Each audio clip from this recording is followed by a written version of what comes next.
Ladies and gentlemen, welcome back to Good for the Soul. This is episode number 26. In this episode, I sit down with Chris and Mallory Lavato at the Paragon Jiu Jitsu in San Luis Obispo, California.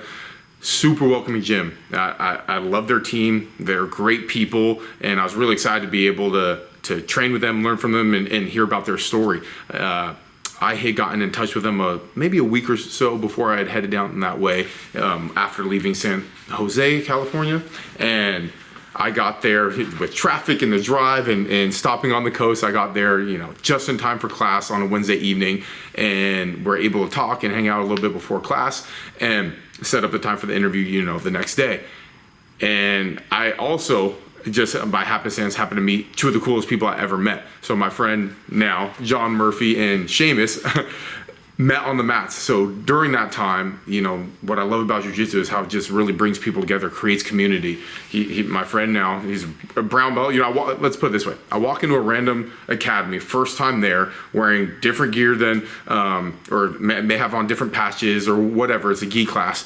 And I walk in and no one recognizes me. I'm the odd man out. And we're doing warm-ups, and this guy, John, hey, what's up, man? He's about my height, brown belt as well. We got to talking. We've been training about the same amount of time. So we're drilling partners. We get to train in, and I think from that experience and rolling hard afterwards and having a good time and hanging out for a couple of days, it's like, wow, that environment created lifelong friends now. So, Chris and Mal, I'm very appreciative of you guys because now I have a lifelong friend, and also that's the environment you guys created there in San Luis Obispo. So, and it was really cool to sit down and talk their story, how they met, relationships in Jiu Jitsu and their relationship with Jiu Jitsu. Chris has been doing it forever. So hearing about his wrestling background and how he brings that into Jiu Jitsu and incorporates that was really cool as well. So hopefully you guys get something out of this. I am super honored to be able to do these and sit down with Chris and Mal and learn their story and share that with you guys. So before we jump into that, I want to remind you guys, go to jockofuel.com, get yourself 10% off by using the code GOODFORTHESOUL, all one word, at checkout. That's your superfood greens, your protein shake powders, your krill oils, your Jocko joint warfares, the stuff that's going to help those gi grips, right? Help your knuckles from freaking aching forever. And the Discipline Goes. There's a bunch of flavors now. I'm a huge fan of the Mango Mayhem, shout out to Echo, and the Afterburner Orange as well. Again, go to jockofuel.com, get yourself 10% off.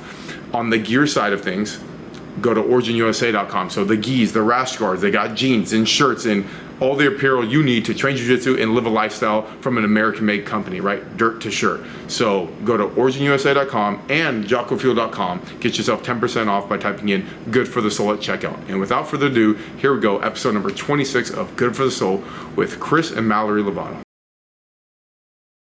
Well, thank you guys so much for sitting down with me. I appreciate it along my journey, and you guys have been so welcoming and letting me come and train and hang out and learn from you, and I love the details. Before we get into what you guys are doing now with Jiu Jitsu, where did your love for Jiu Jitsu come from? Let me see. That's a good story. Mallory's got a different story. Chris Lavato, Mallory Lavato, we're the owners of the Paragon here in San Luis Obispo. 1994, my roommate dragged me against my will to a Jiu Jitsu seminar. It's a 2-day seminar. It's $100. I'm like, I'm not paying $100. And you wrestled before this? And we were wrestlers. I wrestled in high school, junior in high school, about 16. I started wrestling, and I wrestled in college. And so we'd wrestled at a local junior college up in the Bay Area, and we were roommates. And we were out of wrestling at the time. We were coaching. We were both coaching high school and junior high programs at the time. Okay. And my friend Garth Taylor, another famous black belt, owns a school in Santa Cruz. Okay.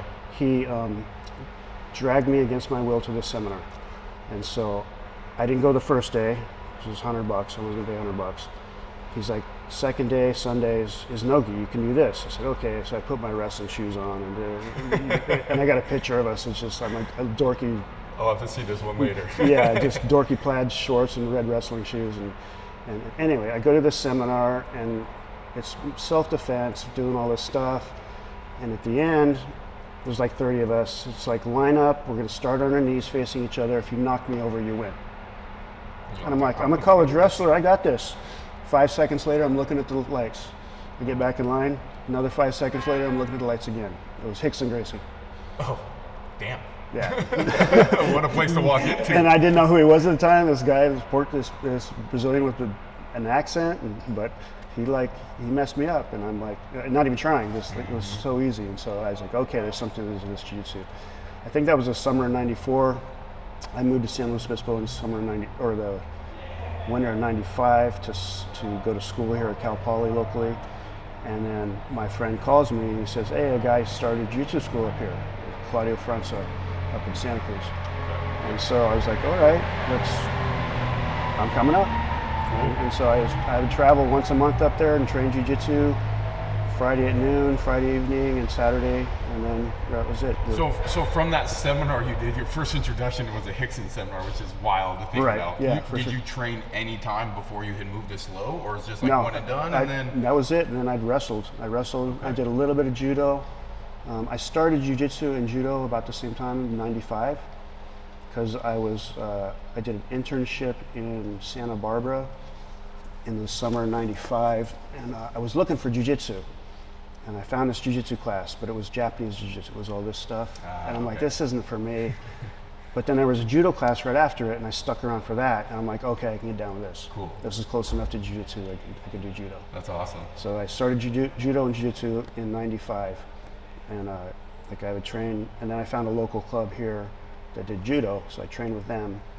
And then I did jiu-jitsu once a month up in Santa Cruz, like 3.5 hours. So you were always attracted to, whether it's combat sports, martial arts, the wrestling, what attracted you initially to initially what happened is I grew up in a rural neighborhood up in Santa Cruz Mountains with older friends. So they're all like 3 years older than me, and they're all 6'2" and above. So they're playing basketball. Okay. So I'm playing basketball. I played basketball from 5th grade to my sophomore year of 10th grade, and I'm like, I suck at basketball. I sit on the bench, I foul out. I'm not gonna do this anymore. Yeah. And then my sister at the time, my junior year, she's dating this guy. He's a wrestler, and the new wrestling coach comes in and goes, you wanna wrestle? I said, yeah, I'll try a shot. Get on the mat first day, I'm sold. I should have been doing this my whole life. Man, that's amazing. And it's funny because a lot of jiu-jitsu guys, me and John were talking like, man, I wish I would have wrestled in high school. And similarly, the wrestling coach, because I played basketball, tried to get me to come play or come do wrestling, and I wish I would have listened. So yeah, I'm jealous of that. Yeah, I wish I would have done it earlier myself. I didn't start until I was a junior, but I was decent at it. Did well, went to state my senior year, and cool. Went on to college and did it for a little bit. And so. Mallory, what about you? How did he drag you into jiu-jitsu? I started jiu-jitsu before him. So amazing. At Cal Poly, it was a women's self-defense course. It was a 3-month thing, and it was just jiu-jitsu, and it was great, and I loved it. And then the instructor left after a year, and I tried to do the normal gym thing. Never got into that. And then I was just driving down Tank Farm and saw the sign and came in and signed up. Jiu-jitsu is my first sport, so it's been a huge learning curve too. It's kind of the opposite of Chris. Yeah. Yeah. So what was? Wow, that was a lot right there. Let's break it down a little bit. What, you said a self-defense class, yeah. Right? So was it a friend that told you saw a flyer for it? It was like, maybe I should go I had a friend that was into martial arts, and then he recommended doing this self-defense class, and it was offered at the Cal Poly, which is the college in town here. And it's a 3-month long course, and then I did it 3 times in a row, and then the instructor had left after that. And then I just couldn't find something similar. So what about when your experience stepping into the mats for the first time in the self-defense course? Were you nervous? Was there like, what am I going to learn today? Are people going to be throwing me around? I think I was just so new that I didn't know to be nervous. And then because it was all women and we were all new to it too, like we were all learning together, it was fine. And then when I came here, I was very nervous. Not that Paragon is scary or anything like that, but like there's all guys. Chris wasn't here the first time I came. I sat down, nobody talked to me. Luckily, John Green came over and talked to me. He's the guy that teaches on Friday at noon. Okay. Yeah, and then I tried it out, and it was super hard class, and I was super sore. Chris makes fun of me. I was so sore I didn't come back for a week. I was working on a job in Santa Barbara at the time for like a month long, and then John was covering classes for me, and I was working 7 days a week, 12 hours a day. And he's like, this girl came in and signed up, and I gave her a gi, but she said she was going to pay me, but she hasn't been back. And he was like, I don't know what to do. I said, don't worry about it, John. It's going to be okay. But we used to run pretty hard classes back then, and it was she was sore for a week, and so it took her a week to get back to class. Yeah. Cool. Well, so what do you think was it at that moment in jiu-jitsu? Because again, my goal being to get people to start and keep them on the mats longer. What was it about jiu-jitsu that attracted you to the sport? I think it's like a really good way to make friends, like the community part, and it's a good workout without like feeling like it's a workout. Yeah. Like you're just getting a good workout in, and it's fun, and you want to keep coming back, and you're like always acquiring a skill too, so that's attractive too. And then just seeing your friends every week. Yeah, it's the best. It is. So what was your, you got your gi, your white belt, you came back after that week of being sore. What was your first 3 to 6 months on the mats like? What was that experience? It was hard. I mean, like Chris said, we didn't know better back then, and he ran really hard classes, and I was the only female, and you just roll with everybody. And then I didn't know that like I could be selective with who I train with, because I was the first one. So like I would train with everybody, and it was definitely a lot of bumps and bruises, but it was super fun. Everybody's really welcoming and encouraging. So like even though you're losing all the time, like you still want to come back. Yeah. That's great. Yeah. What about you? What was your white belt phase like? My white belt phase. So my white belt phase, again, I started with Claudio França up in Santa Cruz. You had a short white belt phase. I had a short white belt phase, yeah. And so it was a bunch of white belts and a black belt and no one in between. Oh, wow. Okay. And most of us were wrestlers because we kind of like sucked our buddies into it. And so it was, the class was kind of mellow, it was kind of cool, kind of a little bit more martial arts than I do it, but then the rolling was brutal. Like we would just beat the crap out of each other. And a bunch of white belts, just, you can imagine, just like boom, boom, boom, stitches, bloody noses, black eyes, everything. It was just, and Claudio at the time, I had never rolled with Claudio, my first instructor. Yeah, he didn't really roll with us. He would just teach and then let us do our thing. Just go for it. We just go for it, and we were just going for it. Yeah, so it was learn by try. We try to do stuff, and we try to do jiu-jitsu. We wrestle each other, and it was like that for years. Yeah. When you got your blue belt, was that one significant for you? And then did you know you were a lifer at that time? Like, were the hooks fully sink in? I was pretty sure. Yeah, I wanted to do this forever, for sure. I mean, I first day doing wrestling and judo and jiu-jitsu, I was like, I'm going to grapple my rest of my life, pretty much. I got my blue belt relatively fast, and I found this out years later because I fought in the U.S. Open 1 or 2 up in Santa Cruz with Claudio França, and then I remember fighting this guy in the finals, and I always remember my losses. So we rolled out of bounds. He was kind of on my back. And I reset us, and then like he got his full hooks in, and I'm like, I'm gonna get out of this anyway, I don't care. And I didn't get out of it, and he beat me. And then years later, I ran into the guy at Pan Am's or Worlds or something, and he goes, hey, remember me? I go, yeah, I remember you. I fought you in the first U.S. Open 1, whatever. And he goes, remember, they weren't even white belt divisions back then. And I'm like, what? I'm like, oh, that's why I got my blue belt relatively quickly, because Claudio wanted me to fight, compete. I didn't know there was not white belts division. It didn't even dawn on me. And did I care about the belt? No, I did not, to be honest. I was just like, oh, what's this? Who cares? I'm here to grapple, just for the experience of it. Even he gave me a stripe. He gave me a stripe on my belt. I'm like, what's this piece of tape? I took it off. I was like, nice. Yeah, well, cool. It sounds like you just loved the journey from the get-go. That's awesome. Training in the 90s, did you have any idea of how big jiu-jitsu was going to become? Not at all. Like, it was kind of a fringe sport. We'd watch the UFCs, and oh yeah, jiu-jitsu, yeah, jiu-jitsu, but I had no idea at all. And then, like I said, I was living down here. I'm a civil and geotechnical engineer. I started getting jobs from consulting for the county of Santa Barbara in 89, 90, somewhere in that range, 91. And then I don't know how I found them, but I found Paragon. I found Frangina Ricardo Miller. Okay. And I went there, and it was a total different experience. Totally different. It was more like a wrestling class, so it was a little bit more aggressive.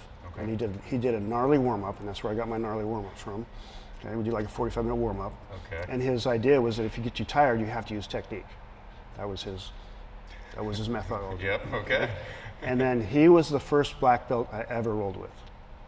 And so, how's language on this thing?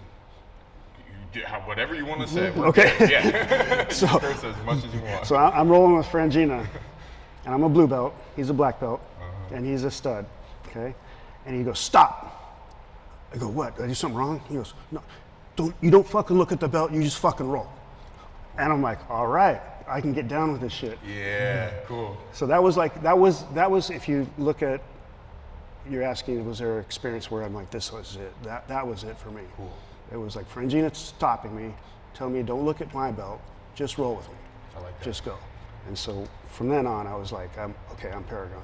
That's awesome. Yeah, I mean, it was what's super cool for me being able to check out so many different gyms, is seeing the different cultures. And it sounds like Paragon just drew you in. Oh, like, yeah, there it is. for sure. Yeah, That's for amazing. sure. And I did things like the way he did it. Like we used to do these huge warm-ups, and I did those for a year. And then, like I opened up in February 1st, 2009, at this location. I opened up, and I rented like Frangina warmer.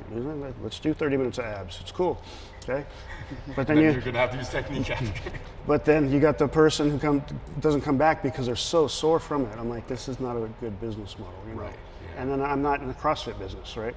If you want to do CrossFit and do abs and lift weights, there's this place down the street. Go do it, right? Yeah, I'm sure we'll get in that too, whereas running, coaching, being a business owner is much different than just wanting to train all the time. Yeah, Sure. it's a huge evolution for sure. Yeah, but before we get too far ahead, what about you? The belt progression, I mean, was it exciting to get your blue belt? Did you know, like, I'm going to continue this forever? I knew I was going to do jiu-jitsu forever. Like when Chris got his black belt, I told him that day that I'm going to be your first female black belt. Cool. Yeah, and I stuck with it. All of the belts like meant a lot to me. Chris definitely made me work pretty hard for all of them since we're together, and it's just a different standard. But like, it's been great. Like I never really been like, I want my purple belt. I just keep training. Yeah. What about as coaches talking to, you know, I heard you chatting with a new student, I think first day on the mat.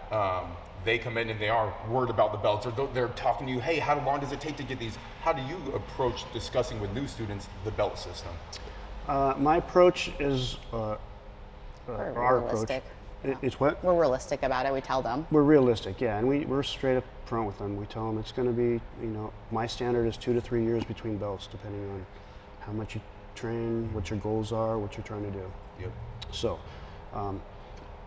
and your age too. Like I'm not going to judge a 25-year-old guy against a 50-year-old guy, right? It's unequal. I like the way that the IBJJF thing is, so that's kind of how I think about belts. It's like age brackets. Cool. 30 to 35, 40, 45, you know, type of thing. So that's kind of how I do it. So I'm looking, what I look for is 2 to 3 years between belts.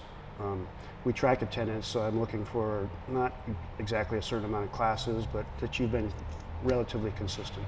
Right. And then this is a huge process for me. It takes me like 3 or 4 months. What I do is I make a list in November.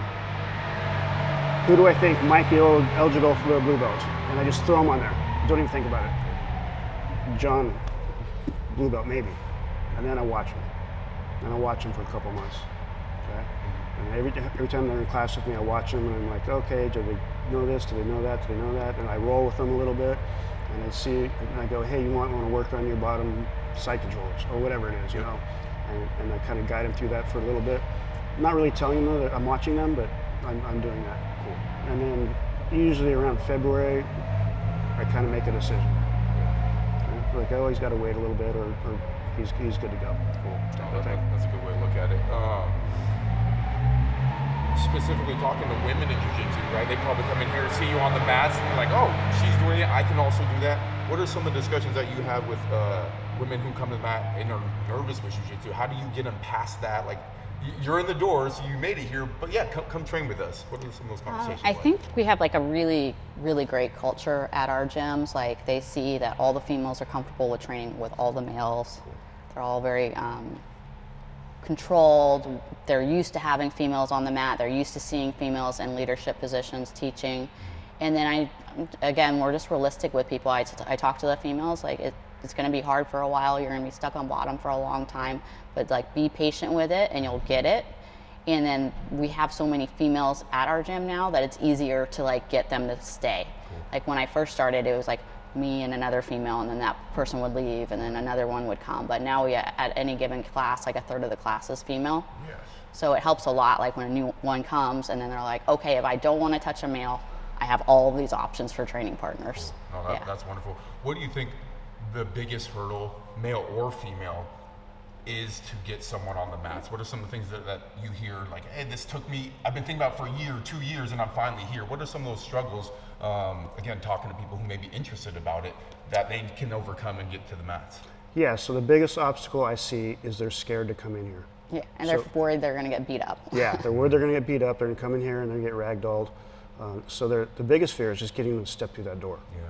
Once they step through the door and they talk to us and they meet us and we tell them, it's pretty much, if they were thinking about it at all, it's pretty much 80 to 90% they're gonna start jiu-jitsu. Cool. So it's just coming in, seeing that we're not a bunch of meatheads just beating the crap out of each other, yeah. Right? That we're actually, and then a lot of them are like, oh, I didn't know this was so technical, you know? Right. They think it's all just bruisers in here just pounding on each other, you know? Mm-hmm. But it's, as you know, it's very technical. There's a lot to it. There's a lot to the mental game of it. And so once we get him in here and talk to him, that's it. Just getting him in the doors is the hard part. Yeah, and I think that's one of my goals with this project, you know, mm-hmm. Good for the Soul, is I thought that stigma was completely gone already. You know, I'm 10 years in, okay, you see jiu-jitsu everywhere. There's probably a school in every city now. It's on the UFC. Everyone talks about it. So at least most people have heard the word jiu-jitsu nowadays.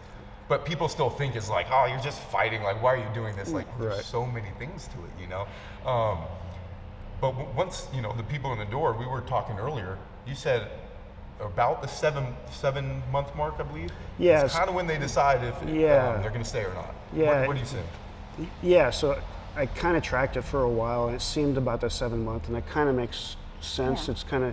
It's kind of when people are like, okay, it's all new at first, so they're learning every day, and then they kind of get to a little plateau where they go, oh, there's a ton I don't know. This is a huge hurdle to jump over, right? Mm-hmm. And so. And they're starting to get good enough where when they're rolling, the other people are having to try.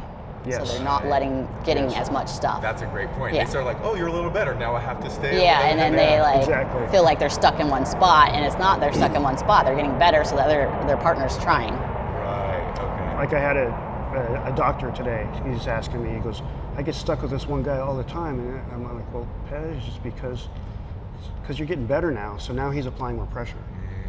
Okay? Before he was like letting you pass his guard, let him do it. This is he's rolling the brown belt.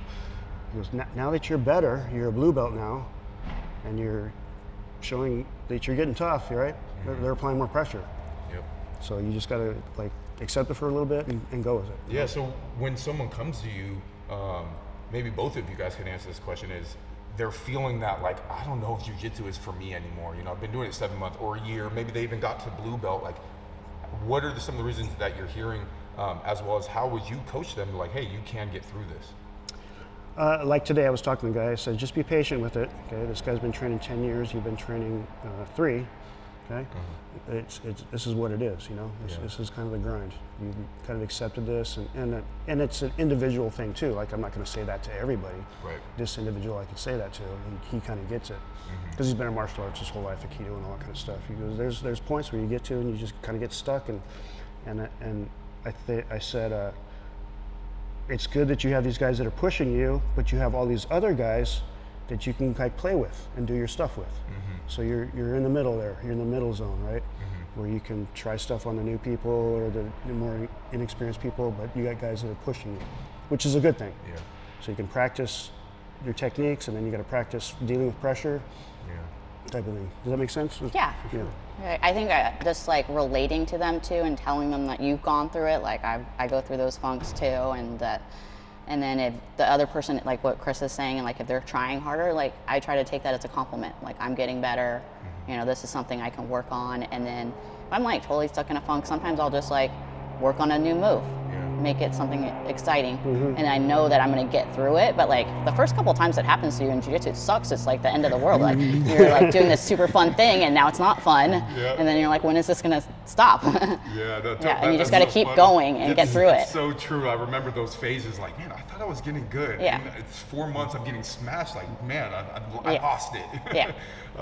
How did you get yourself out of your last plateau? Do you remember what it was? The last couple of years have been weird, obviously, with the shutdowns and stuff. Like we were training pretty hard before that. We were doing competitions. The teams were doing competitions. So to think about that a little bit. When I started my school as a brown belt in 2009, and I wasn't a coach before, so I would come in the gym and do my A game. And so I was a wrestler, black belt in judo, and so I'd take people down, smash them past the guard, and hold them down. That was my game. Okay? I came in and started teaching, and I realized I suck on bottom. Like my guard sucks. My side control sucks from bottom. My mount from bottom sucks. So I need to really work on this stuff. So the way I get through the plateaus is I would go, okay, this week, I'm gonna let you pass my guard, I'm in bottom side control. I'm gonna work out of it. And I just because I was a brown and then black belt, and I had a bunch of, I think my highest belt for a long time was blue belts, right? So I'm like, okay, I'm gonna let these guys pass my guard and work on my technique and how to get out of it, and focus on becoming a better teacher and how to deal with all these technical things that I wasn't, because I was used to just like smashing through stuff. No, that's a great thing to point out is, hey, knowing what you're bad at and attacking it. Right. So hey, if it's bottom side control, I'm gonna let everyone start there or get there and work from there. Yeah, that's a great. It's a good training. It's a good training method for if you guys you're coming up. And if you get in a plateau, that's a good way to go. Okay, I'm gonna work on this one thing for a week or two. That's great. That's a good way to get through the plateaus. You just brought it up that you opened the school as a brown belt. Yep. What was that transition like for you, going from, hey, I'm just training one of the guys in the room, to opening your own gym and coaching now? Mallory has a story. It's She's heard it 1,000 times. So, why I started. I never had any aspirations of owning a gym, of coaching, of doing that. I coached a little bit of wrestling at the high school and junior high level, which I kind of enjoyed, but not really. It was okay. So I was living here in San Luis Obispo. I was working in Santa Barbara on these construction projects, 6 to 12 months duration type thing. And so I would stay down there 2 or 3 days a week and train with Frangina. Okay. And that was great. And then there was a school that opened up in Santa Maria. This guy named Corby opened a Paragon in Santa Maria. And so I was living in San Luis Obispo, kind of training at a local MMA place, not even half-time, part-time, just whenever I got a minute. And then I started traveling to Santa Maria, which is about 45, 50 minutes south of us here. And so the guys at the MMA place found out that I was training in the gi, and they're like, oh, can I come? I said, yeah, come on down. Let's meet on Monday night at 5:30 and we'll drive down there. Okay, so then I got 2 cars of people, so about 8 to 10 people. I don't know, they all started wanting to go down there. And so we're doing that like 3 times a week. We're driving 45 minutes and train for 2.5 hours, drive 45 minutes back. So that's a big drain on a lot of people's time and family and all that kind of stuff. And then the other thing was that the guy that had the school down there was also a brown belt. And I would show up and he'd go, oh, Chris, you're here, will you teach? And I'd say, okay, and he'd take off. Oh, damn. So I was teaching probably at least half the classes that I was driving down there, I was teaching them. And I'm like, I got 10 guys here that want to train jiu-jitsu. If I can get 10 more, I can open up a place and teach here and avoid the travel. Yeah. That was my motivation for opening the school. And here you are many years later. Yeah. And now we have 4. and I opened, and it was like Monday, Wednesday, Friday. No, I'm not doing kids class. No, I'm not doing this. I'm not doing that. And it was in this building here. It was a smaller space than this. But and I asked Frangina, my instructor, I go, Frangina, hey, can I open a school in San Luis Obispo? He's like, yes, do it. Go for it. He goes, I got all my old mats. Come grab them. So he had all his original mats from when he opened up in Santa Barbara in 1998. And so I like, okay, it's no brainer. You just got to pay rent, you know. And I had a little money saved up, so I was able to pay a few months rent and free mats. So it's like just throw them down and go. Cool. It worked out. It worked out. And Mallory showed up, and then we were both engineers, so we started talking, and we got together, and then just started growing the business. And then we were like, okay, let's add a Friday class. Let's add a kids class. Let's add this. And Talking about that mindset shift of, you know, because it sounds like, hey, you just want to be able to train with your guys. It's closer. Then when did it start becoming, I should do this differently. I should do this the right way. You know, learn to coach like you were describing. Yeah, so I'll admit it that I was a terrible instructor when I started. Like, not terrible, but I was okay. But like, I was missing so much stuff, and I was nervous. Like, and I'm kind of an introvert, so like for me to talk to people was a challenge. So Monday at noon, I'd be at work, and I'd be like, oh man, I got to teach class today. What am I gonna do? I got to talk. I got to do this. And so it took a lot out of me. But then I got to a point, and so I worked full time as an engineer, 2009 till 2013. Mm-hmm. And then they had that furlough thing, and then you started adding classes. Remember? yeah, so we got furloughed. There was something that happened in there because I was working for an engineering company, and they were furloughing people and reducing hours and that type of stuff. So I started teaching more. Mm-hmm.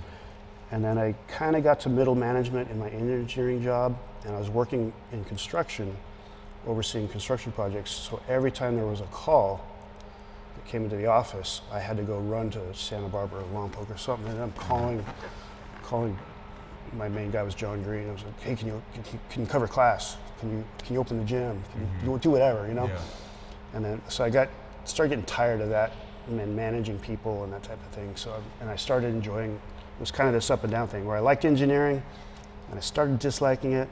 I kind of liked teaching a little bit, and I started liking it more and more. And I got to this point, and I'm like, okay, I'm going to do this. Mm-hmm. And then I talked to Mallory about it, and she's like, yeah, it doesn't work right now in San Luis Obispo, but if we open up another shop up north, because there's this big hill between us, if you know San Luis Obispo, mm-hmm. There's this big hill.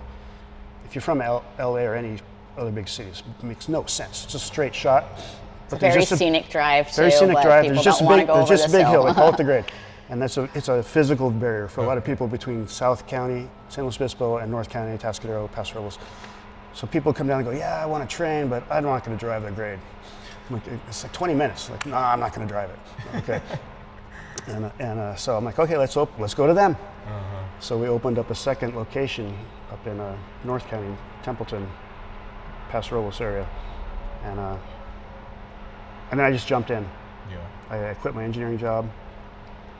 Mallory and I were doing the thing, and we just both jumped in. I love that. Yeah. What about your experience from, again, training, making it through the belt progression, and then also going to coaching and then running the gym? What was that like for you?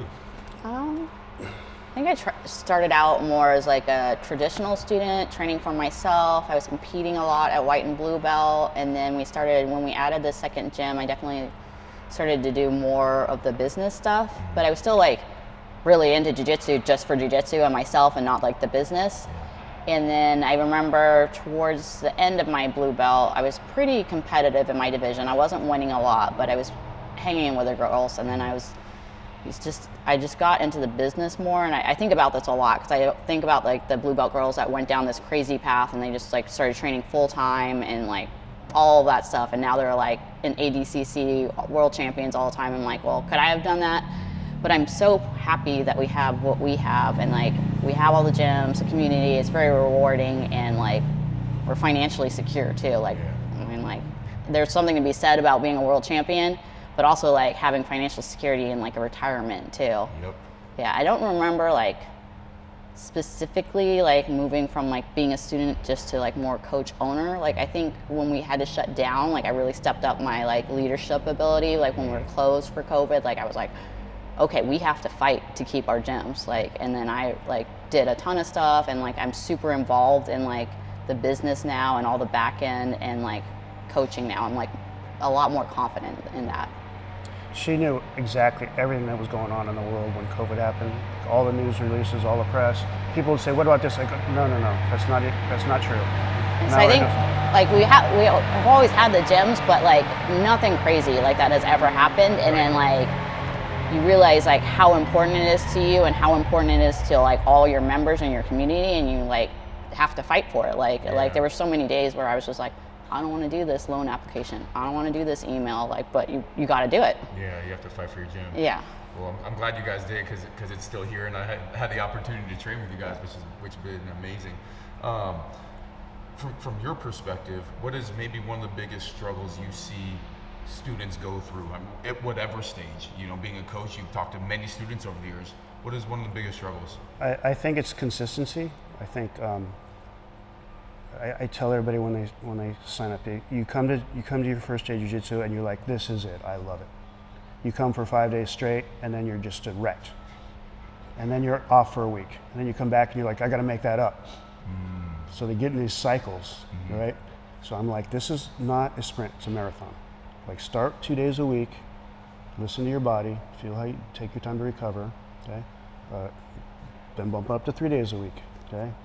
And then, because a lot of the guys we get are, we got a big cross because we got a lot of Cal Poly kids. I'm like, if you're 21 years old, come every day, you're good to go, right? Yeah. But I got a 35-year-old guy who's whatever business he's in, right, comes in and loves it, and now he has time, okay, he's successful. It's I think part of that too is like the comparison game too. Like yes, if you're like a 35-year-old and you're trying to compare yourself to a 21-year-old, or even if you're going the same amount, like everybody learns and progresses at different rates. So like not getting stuck into that like so and so is getting better than me, what am I doing wrong? Like right, yeah, that's a good point. That's such a tough thing to do because even at this stage I catch myself doing it. Well, my friend, they're here doing this. Yeah. Like, what do I need to do to get better? You know, it's like that ego's making you want to be better, more competitive, but then it may get in my own way sometimes to your point of, well, let me go train a couple more times this week so I get that edge, maybe. Yeah, exactly.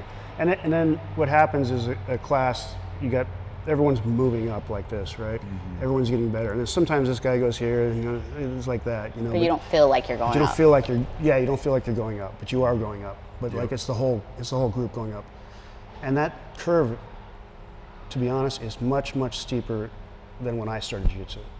When I started jiu-jitsu, we were doing this, like barely going up, just figuring it out. Well, there weren't the resources too. Like we learned from saying. books and VCR tapes and like. I remember our club got a VCR tape, the big ones, Oh yeah. in Portuguese.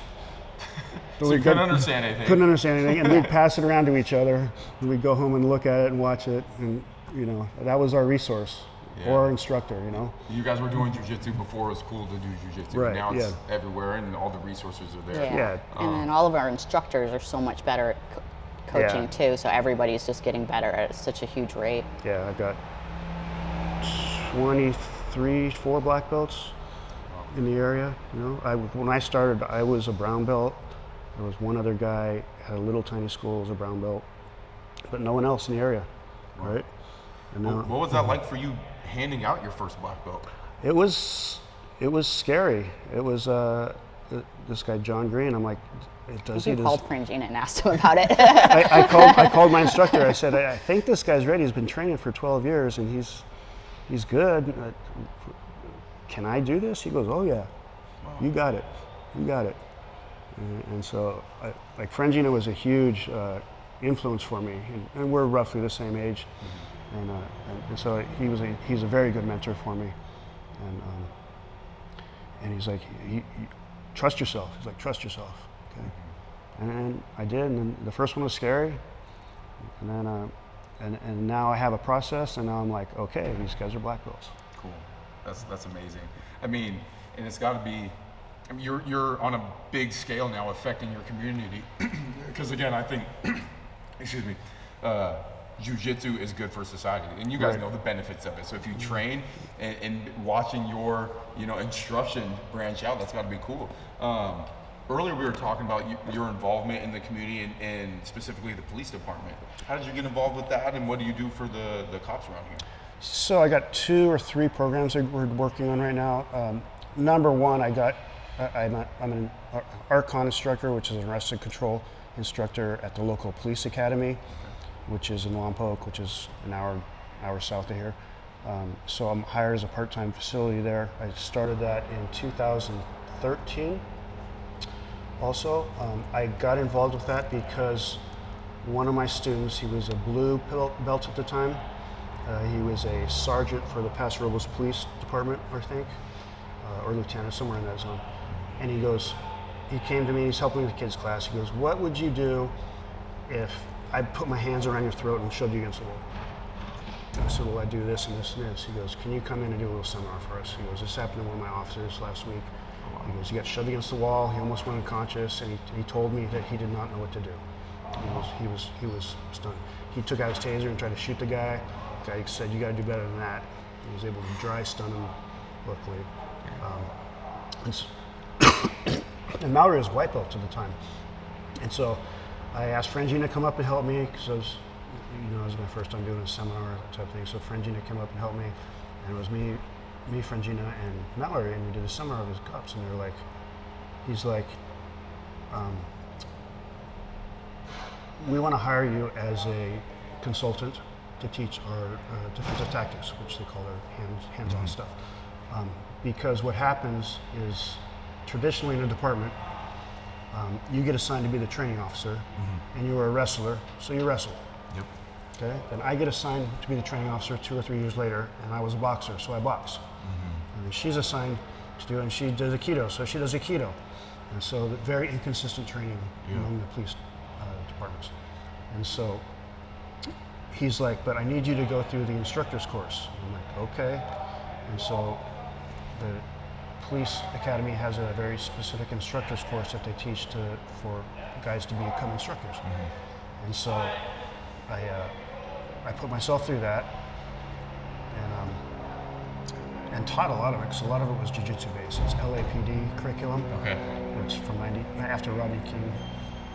They developed this curriculum. A lot of it involved ground fighting. And so I was taking the course, teaching the course, and these guys are like, you're not getting paid to be here? I'm like, nope. Because you're paying to be here? I go, yep. And you're teaching the course? I go, yep. I just need a piece of paper. And so I got the piece of paper. Okay. And then, so Paso Robles PDs started hiring me for their quarterly training. And then the head of the police academy at the time got to know me during this instructor's course and said, hey, will you come teach with us? So he hired me also. So that's how I got originally involved in the police academy. That's great. Well, what's some of the feedback you've gotten from those officers who've been training? And I mean, it's been years now since you've had an involvement with it. Yeah, so I've been teaching there and then I'll add another caveat onto the cops that come out of the academy are not trained. Right. The general public thinks they're trained. They get 72 hours of handcuffing, arresting, and grappling. 72 hours, and it's spread out over 6 months. So they're nothing. They're nothing. Yeah. They're nothing. And so we've been working with Paso Robles Police Department, because that sergeant eventually became the chief, and he wanted his guys to train Jiu Jitsu.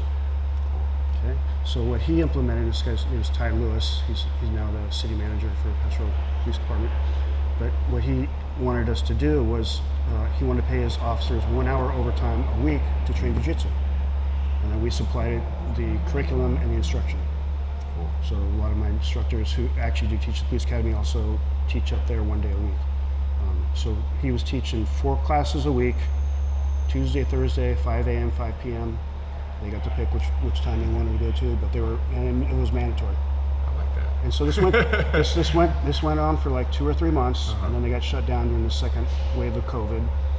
But was talking to the officers, what I found out was that they were using these control holds, holding someone down with side control, to just hold people down. Okay? And then we stole some of this curriculum from the Gracie guys, but we used the 90-second rule. Like, if I hold you down for 90 seconds, I have a 90% chance of arresting you. Yep. Okay? And I didn't make that up. That came from someone else, one of the Gracies, one of the Henry guys. here. Yeah, one of their instructor course. And so we started implementing that, and the feedback we came back was like, oh, this works great. I take someone down, I get to side control, I hold them down, Backup comes. They wait for backup. Backup comes, grabs the legs, they roll them over, they cuff them up. No striking, no use, and it was so benign that it didn't even go into a use of force. Wow. There's certain things, different departments have use of force, and so the chief wasn't even seeing this stuff. Like he just was in the locker room one day and they started telling him about this. And he's like, "Oh," I'm like, "You track this." Yeah, definitely track that. And then we had another report. There was a bunch like that. Okay, one was the guy was running. I tackled him, held him down to side control. He's flailing, he's fighting, and then finally he goes, "I can't take this anymore. This is too much. I give up." Just from side control. Damn. So the guy just gave up and put his hand behind his back. That's a lucky day. and so it's stuff like that's been a feedback that I've got. Unfortunately, it took out the rear naked choke. But like I told you earlier, one of my black belts, a guy grabbed his sergeant's gun. He stepped behind him, rear naked, put him to sleep, cuffed him up. No big deal. Okay. Now that's illegal. You can't do that unless maybe he qualifies as a deadly force situation where he could do it, but maybe the guy's just fighting, right? You can't use the rear naked. He's got to tase him, he's got to shoot him, he's got to baton him. It's unfortunate. Right? Yeah. It's one of the best tools we have in jiu-jitsu. Yeah, for sure. Yeah. What was, as a white belt, helping out on your first seminar? oh, that's a great story. That's a great story. Do you want to tell it or you want me to? You can tell it, it's fine. So there's this guy, and he works out. He's 210 pounds. He trains with us now too. He trains with, yeah. We converted him. You enlightened him. Yes. So he's a big guy. Mallory's 115 pounds, okay? And he's 200 pounds plus, and he works out. He's the CrossFit guy and all that kind of stuff. And so Ty is like, "Hey, just roll with Mallory." And this guy Joe, he's like, "What do I do with her?" He goes, "Just put her in cuffs, put her hands behind her back." And she's like a 6-month white belt. Yeah, it was pretty early on. Pretty early on, yeah. And so they're on the ground, wrestling around, and she's just doing her thing. And he goes, "Fuck this, I'm just gonna punch her." He just got so frustrated that he couldn't do anything to me. Oh, wow. Yeah. Yeah. Yeah. That's that enlightening experience you hear about. So, and you said he's And training now with he's you guys to this day. trained. Now he's a purple belt, I think. He's purple? I can't remember, blue or purple. Yeah. But he's been training off and on. That's amazing. That's so much fun to see that light bulb moment in people, you know, because also, I'm sure you see it, people go one way or another. They're Right. like, yes, I need to learn this and dive in it, or they run from that. Yeah. We had a new guy in last night, and he's like, "This is very humbling. I can't believe how hard it is." I go, "Well, if you came in here and kicked all our asses, why would you do this?" Yeah, why would you pay for this if you were good at it already? Yep. Yeah, for sure. At this stage in your jiu-jitsu journeys, what are your goals? What do you get out of jiu-jitsu now as a coach that you enjoy?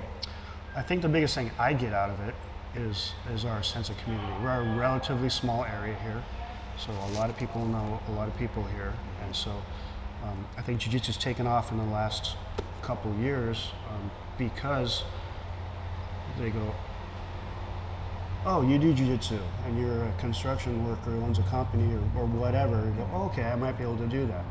And so I just see the whole community growing as a whole, and then it just getting more popular.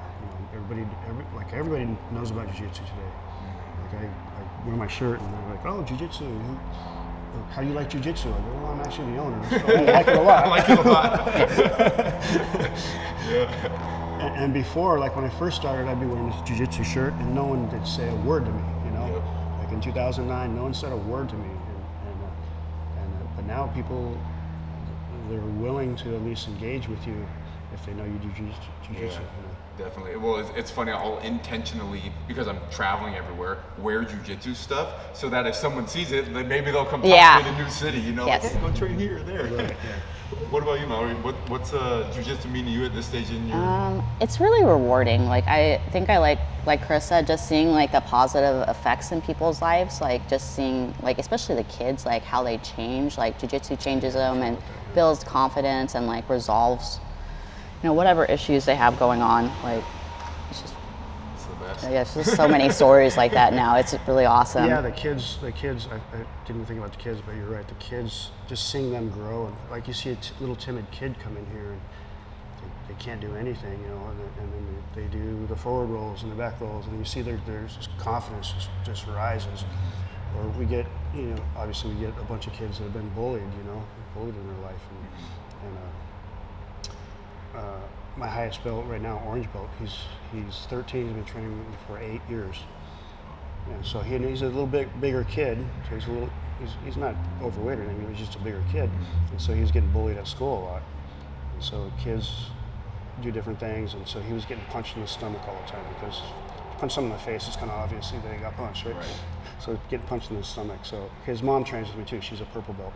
And so she brought him in here for a lesson, and she goes, I go, are you okay with me telling him to slap a kid? And she's like, yeah, go for it. So I'm okay, because what happened, this kept going on and on. So what happened is Brady was taking the kid down, but then letting him back up, and the kid come out behind him again. So then and so Jiu-Jitsu guys will know what we're talking about, but I go, okay, you take this guy down, outside leg trip, Sotogari, you go knee on belly, and you hold him down, and you hold him there until he's done. Mm-hmm. And if he's fighting you, I'm like, okay, now you slap the kid. I go, is it okay, Jackie? His mom. She's like, oh yeah. Yep. Okay. So you're not going to punch him, but you're going to slap him. Okay? Yep. And then we go through the lesson, and I go, okay, here I come, Brady. I punch you in the stomach. So we teach him how to block it, take it down, knee on belly. I go, okay, I'm fighting you, slap me. He goes, no. You gotta pick that a little harder. I go, you hit the cheekbone here and the ears here, and you make their ears ring. Yep. Go, hey. He goes, really? I go, yeah. I go, do it. Whack! I go, okay, you got it. That's good. That's and the then, way to deal with bullies sometimes. And then his mom said, he's not getting bullied anymore. Yeah. Yeah, so it's cool. Stories like that that's kind of what I get out of it. Yeah, that's such a great aspect. How do you talk to parents who have heard about jiu-jitsu and they're nervous to bring their kids, and what kind of concerns do they have? So the biggest concern I have is if we're in grade school and you punch me and I punch you back, I get suspended. Right? So that's very common. It happens all the time. And so what I tell parents is that if you punch me, we now have a tool to control you without hitting you. And so if I take you down and hold you on the ground, take your back, hold you there, I'm not going to get suspended. And then it's just more controlled. You know, the kid feels better about himself, and his peers see him do it without hurting the guy. Okay. I don't know, anything to add to that? I think the kids are really cool to watch, just because it's such a, if you step back, it's kind of a weird sport for kids to do. Like we tell them don't fight, and then they get here, and then you're like, okay, fight your friend. Yeah. And then you see all these emotions come up out of them, the kids cry occasionally, you know, and it's just well, you're an adult, you go roll and you get frustrated too, but you have adult ways of processing that, and then seeing the kids grow through that and figure that out too is really cool. Right, yeah. Cool. We had a kid with the whole COVID thing, you know, I had this 5-year-old come in. He's been 5 years old, so he's been COVID half his life almost, right? Wow, yep. And he came in and he was doing great. He was rolling, and he just lost it and started crying and bawling and ran off the mat. And his mom came back to me the next day. She goes, you know what? He just freaked out because he'd been told to wear a mask, stay 6 feet apart, and now we bring him in here and we're wrestling with each other. Yeah, and so he said it just overwhelmed him, you know. And so he said, we talked about it, and he's good with it now. Yeah, that's wild. I can't even imagine, you know, at that age, you know, having been locked down, and then coming in here and sitting down what is this? It's okay to touch everybody. Yeah. For sure. I was just thinking about Justin Page and how cool it is that we're so big that we can do bigger things to impact people's lives. Yeah, so we got a member of mine, Justin Page. When he was 20, they found a tumor on his spine. When he was 30, they operated on it, and something went wrong and damaged a nerve. And so he walks with a gait, a really bad gait, 2 canes, comes in here, puts his canes right there on the thing, and gets on the ground and rolls. And he's been in martial arts his whole life, but he's got this thing, and it's getting worse. And so, so he was talking to some of our members, and he's and he owns a barbecue truck company. He's like, I'm gonna sell my truck, I'm gonna sell my trailers, I'm gonna sell my my car, buy just a beater, so I can buy this brace. that it will like eventually make him walk like a normal person. But it's like 60 grand. And they're like, you're 37 years old, man. Like, it's not the time to start over, right? Not to start a whole new business and all that kind of stuff. Just to use, but I'm going to go. And they go, there's like 4 or 5, and they go, no, let Paragon help you. He goes, let us raise some money for you. We'll do it. And so we held a couple barbecues. Seminars. And then he cooked food out in the parking lot, you know? Yeah. And then one of our guys, Meathead Movers, Aaron Steed, you met him? Yep. So he and another guy donated all the food, and so there's no cost for the food to him. And then other guys donated the drinks and all that kind of stuff, and so we were able to raise quite a bit of money for him, and did a GoFundMe for him, and we were able to raise 60 grand for him. Wow. To get this new brace. That's incredible. Yeah. That's life-changing stuff right there, and that's so cool that you guys have the ability to do that and truly affect your community for the better. Yeah, and everyone was coming together and doing it. It was great. It was awesome. So, last question: completely removed from jiu-jitsu, what do you guys do that's good for the soul? Backpacking. Backpacking. We are like crazy backpackers. Okay, like what? Talk about. So, 2 or 3 years. Well. 2020, we had planned an 800-mile backpack trip to Utah. Oh, wow. So it was all planned. I had permits and everything, and then I was going to leave March 25th. Wait, like walking from here to Utah? No, walking across Utah, 800 miles. Wow. 800 miles. Okay, that's a long one. So we were planned, but all our permits got pulled because it was through 6 national parks and all that kind of stuff.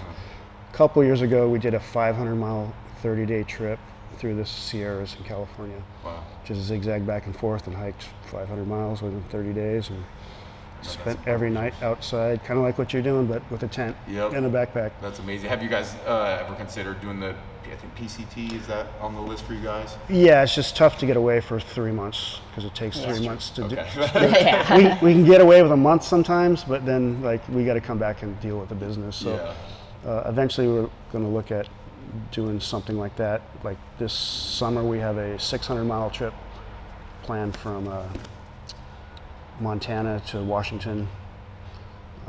So that's what we do. That's amazing. We're either with a ton of people or no people. Yeah. This is quite the Yeah. That's so funny. I found myself actually doing very similar things because you're in jiu-jitsu, you get it all out, you meet your friends, you're hanging out, you're rolling. It's like, hey, now I'm gonna go be alone. Yeah.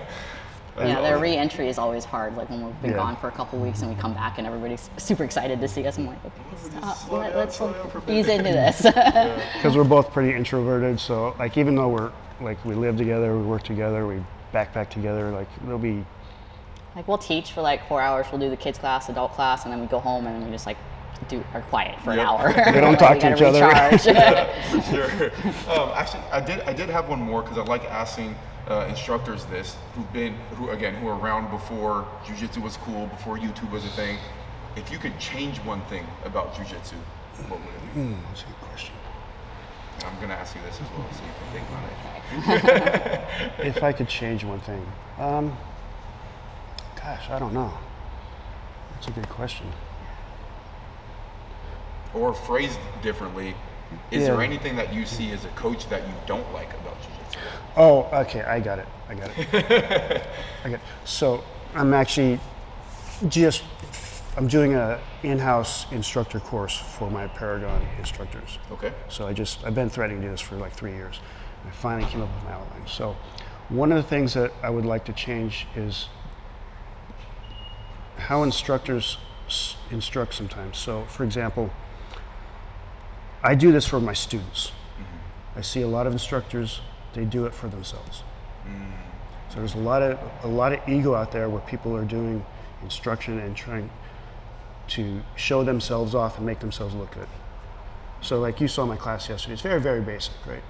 Some good details, but very, very basic. But it's like what our students need. But it's what our students need, yeah. So we see other schools or instructors, they're teaching the upside down lapel guard, burn below, when the guy needs to escape side control. Yep. Okay, so that's, if I could change anything, it would be to educate instructors that it's not about them, it's about your students. I like that. That's a good one.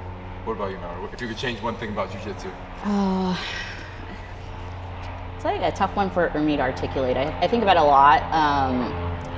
So it's great that we have all the social media and everything, and jiu-jitsu is so popular, but I think sometimes young people or like people see what people are posting online and think it's normal to train all the time, not have a job. And I've seen people like, you know, they don't have financial security anymore, or they've ruined relationships because they do too much jiu-jitsu and they don't have that balance, and they think it's normal to do that. It's great. Some people, like, they should do that. They're world champions, like, go for it. But like, not everybody's going to be a world champion, and like, people should know that like there's different ways to do jiu-jitsu. It's not like all out or nothing, you know? Yeah, no, that's a great one. And I think that's why I asked you, hey, outside jiu-jitsu, what do you do? Because that balance is, hey, jiu-jitsu is amazing, and it's your guys' job, right? And it's kind of mine now in a sense too, you know, I love training and meeting new people, but there is life outside of it, and people need to remember that and how to balance This that. is just a part of life, like what Mallory said. It's a think part of your life. People like put more pressure on themselves because they see other people doing it. I'm like, that's not normal. Like, you're doing a good amount of jiu-jitsu and you're doing well. Yeah. What do you think the right amount is for, you know, day one, someone to come in? Again, it varies by person, but that you recommend for that first white belt phase? Again, talking to that new person. When I talk to a new person, I say 2 to 3 days a week. Cool. Yeah, like I say, we talked earlier, it's not a sprint, it's a marathon. Cool. You just need to keep getting that drip coming in your head of what we're doing, right? Yep. And the 2 to 3 thing works for our gym because what I do is I do a lesson plan for the week. So this week you caught me on bottom side control. So I'm doing that all week long. Which I'm glad, because I needed to work on it. And I do that all week long, and then all my other instructors are doing the same thing. Because what I found is that I'm teaching this curriculum, but then my guys who teach 1 day a week, they're just teaching what they kind of want to do, you know? Right.